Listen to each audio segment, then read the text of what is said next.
All right, so next we're going to have Dorothy. So she interviewed Ethel. Yes. Okay, so Dorothy is studying health sciences here. No. Yeah. Great. So Dorothy is an international student at the college, and she came from Guyana.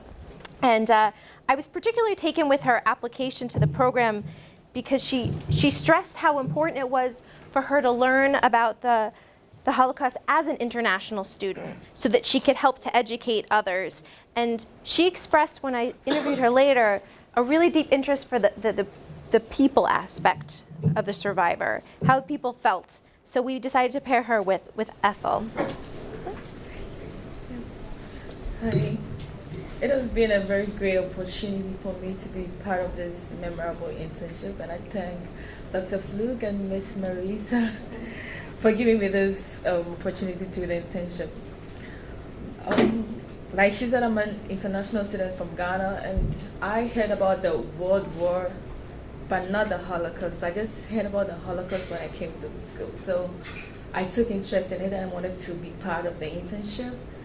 And fortunately for me, I had a chance to interview one of the survivors. And it was very memorable because I never thought such cruelty could happen to human beings by other human beings. I was so touched by her story. Ethel is from Pusach, right? A town in eastern Poland, and she had 7 members in her family. But unfortunately, her mother died before the Holocaust. She had a twin brother, her father, an elder sister, and another set of twin brothers, right? And everything changed for the family when Hitler came into power.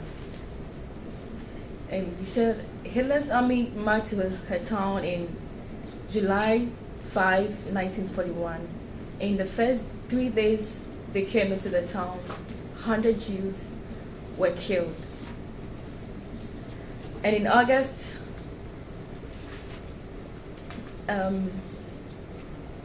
Jewish men of the educated class were all gathered, and that included her twin brother. They were all gunned down. None of them returned home. And I don't know how I felt to lose like a sibling, not to talk about a twin. And it was so traumatizing. And she told me how her family had to flee to live in the bushes. They had to live in trees. And unfortunately for them, they came by an abandoned house. So they moved into that house.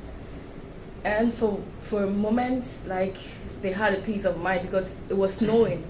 So, like, nobody came to disturb them. But one time they were in the house when they heard airplanes hovering around the home. So she told me, like, her brothers were happy. They thought, like, everything was over. And they were happy. They thought they were going to school. She said one of her twin brothers said all he wanted to have one loaf of bread all to himself because they were not eating. They had 2 friends of her dad. They were Russians who usually sneaked to the house and brought them food. So they were not like eating regularly. But they were thinking everything was over, but it wasn't. They were surrounded by soldiers, and she said her father asked all of them to go run to the back of the house and run through the window. They had nowhere to go, but the father told them, run, just run. And they had no idea, but they just had to run. And she said she didn't remember anything again. She was hit at the back of her head, and she collapsed.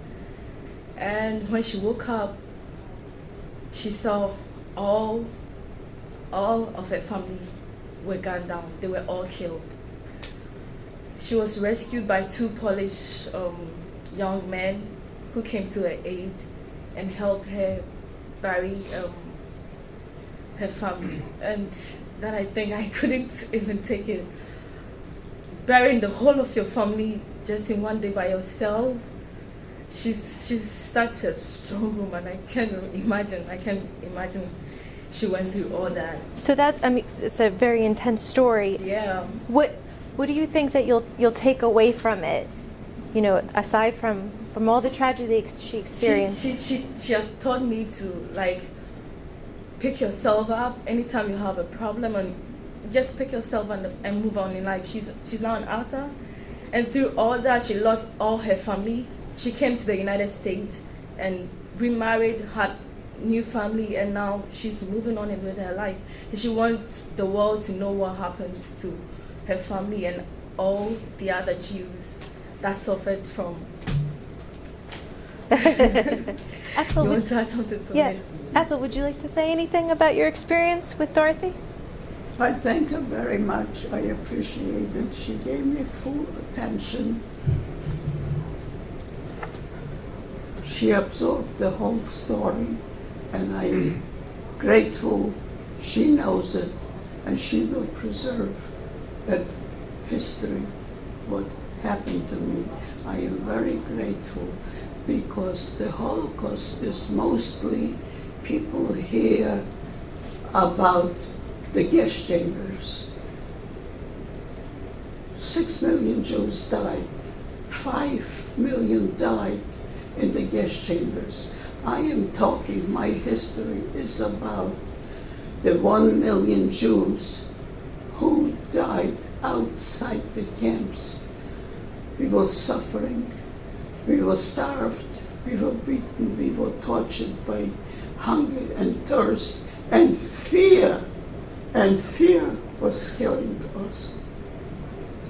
And this I'll never forget, that after all the suffering, hiding for 2 years in the cellars and in the cellars and attics all over, eventually all the suffering, and we were murdered. In the camps was the gas chambers, and we didn't have the Gestapo on our necks for 24 hours. In the camps they did, but the fear was with us 24 hours, and that was what killed us. We were wounded. Thank you very much for your attention and for carrying on the lecture.